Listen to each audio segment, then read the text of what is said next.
I'm not going to cry in this video. See, in my case, what has happened is this state of awareness that self-inquiry has led me to. That state has very strongly gotten associated with certain words, certain names, certain personalities.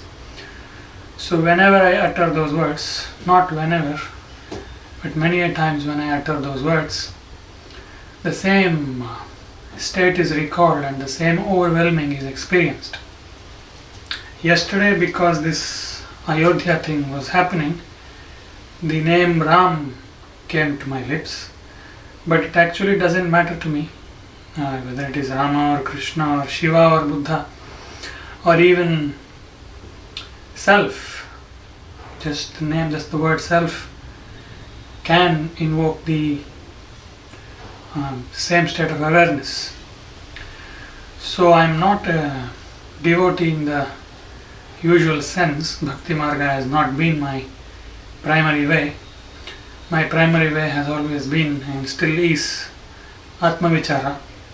But in terms of what both of these things lead to, I see no difference, and therefore I don't see Vichara and Bhakti as two different things. I never accept it when people say Atma Vichara is superior to Bhakti, or when they say Bhakti is superior to Atma Vichara.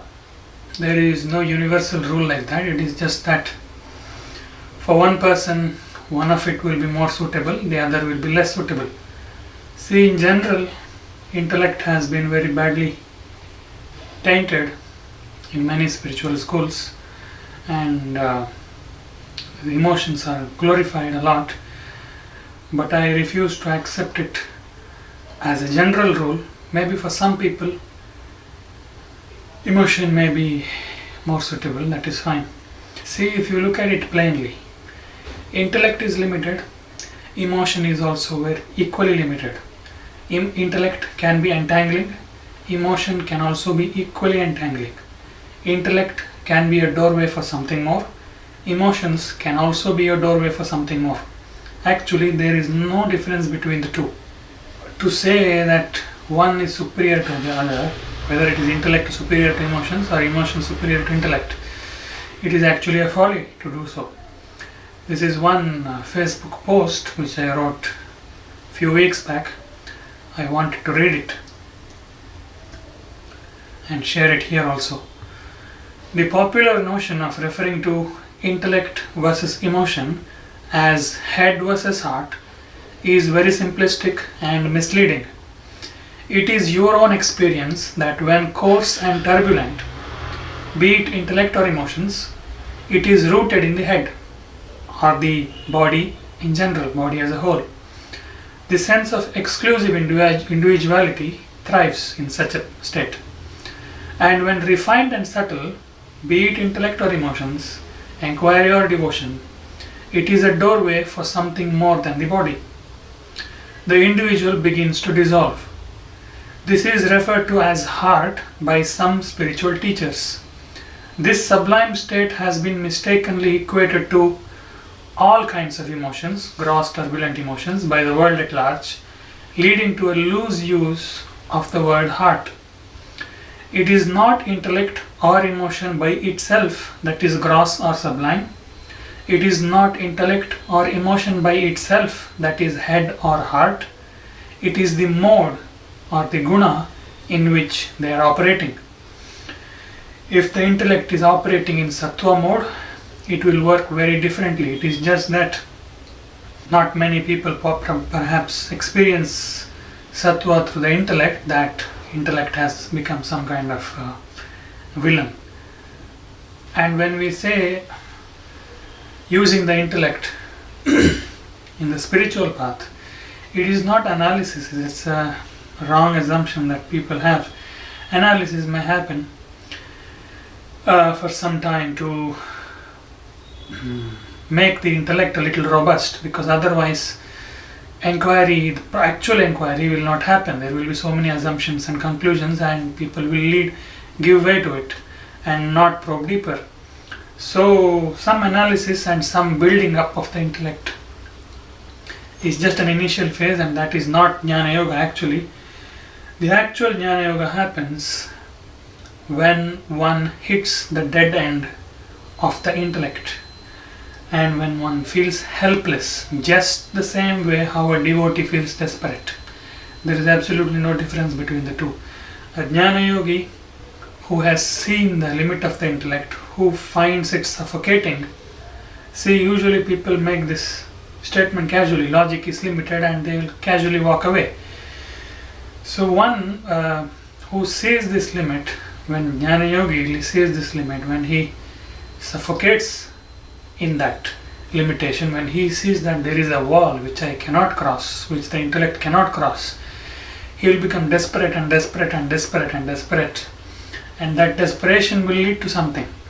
So that desperation is not at all different from the desperation that you see usually the devotees in, the desperation for the darshan of the Lord. It's actually not different. Both are fundamentally the same. But because people confuse Jnana Yoga to be intellectual analysis, it is usually brushed aside. It is not intellectual analysis, it is hitting the dead end of the intellect and feeling suffocated, feeling an intense pain that what next? I don't know. Now I have seen the limit. Now what to do? I don't know. That is an intense pain that the Jnana Yogi suffers. And even a Jnana Yogi cries. Even a Jnana Yogi does. It's wrong to associate tears only with the devotee. Tears come whenever a human being becomes very intense. Tears come whenever aliveness becomes very, very intense. It may be through various means. So even a Jnana Yogi hits the same intensity. After all the different paths that we speak of, eventually the common thread in them all is that all of them pitch up your intensity of aliveness in various ways maybe, but the common thread is the same. The tears that both of them shed is the same. We should not discriminate them, saying devotion is superior to Jnana Yoga or Jnana Yoga is superior to Bhakti Yoga. The differentiation probably comes because one gets identified with the path. Suppose now I said my primary way is self-inquiry. So what the mind does is it will identify itself with the path of self-inquiry and start getting some kind of validation from that. See, if self-inquiry would actually lead me to what it is supposed to lead me, this sense of validation from psychological identification becomes unnecessary to me. I will not look towards other to validate, to tell that self-inquiry is great or devotion is great. I won't care what others say if it leads me to what it has to actually lead me to. So this psychological validation process, which usually happens in the world with everything, unfortunately gets extended to the spiritual paths also. So because the mind wants to feel some kind of superiority, saying my path is greater.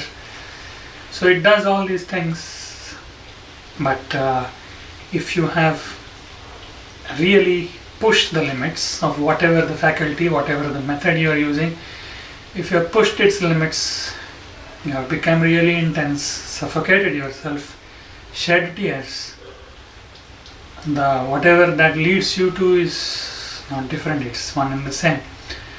And after that, that same state may get recalled with whatever names we utter. In my case, why it is happening is these people